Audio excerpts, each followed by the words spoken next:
சில வார்த்தைகளை கர்த்தர் மாத்தி பேச வைப்பார். ஹல்லேலூயா. மாத்தி பேச வைப்பார், மாத்தி பேச வைப்பார். இன்னைக்கு எத்தனை பேர் சொல்ல போறீங்கன்னு தெரியல. கர்த்தர் எனக்காகவே இப்படி பலிபீடத்தை செப்பனிட்டு வச்சிருக்கிறார். எனக்காகவே. எலியா கர்த்தரை நோக்கி பார்க்கிறார். ரோமர் 8 சொல்லப்பட்டிருக்கிறது, ஆவியானவர் வாக்கு கடங்காத பெருமூச்சுகளோடு நமக்காக.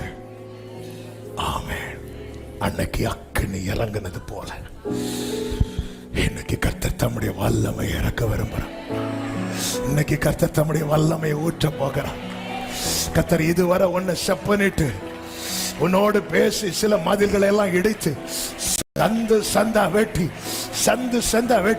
நீ இப்ப வேற எங்கேயும் அல்ல, அவருடைய பலிபீடத்துல கர்த்தர் உன்னுக்குள் வாசம் பண்ணி அநேக நொறுங்கினவர்களை கர்த்தர் உயிர்ப்பிக்க போகிறார். அநேக நொறுங்கினவர்களை கர்த்தர் உயிர்ப்பிக்க போகிறார்.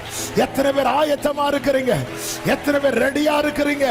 நீ எங்கேயோ வெட்டப்பட வேண்டியிருந்த கர்த்தர் உன்னை பயில் காட்டி கொண்டு வந்தார், நயம் காட்டி கொண்டு வந்திருக்கிறார்.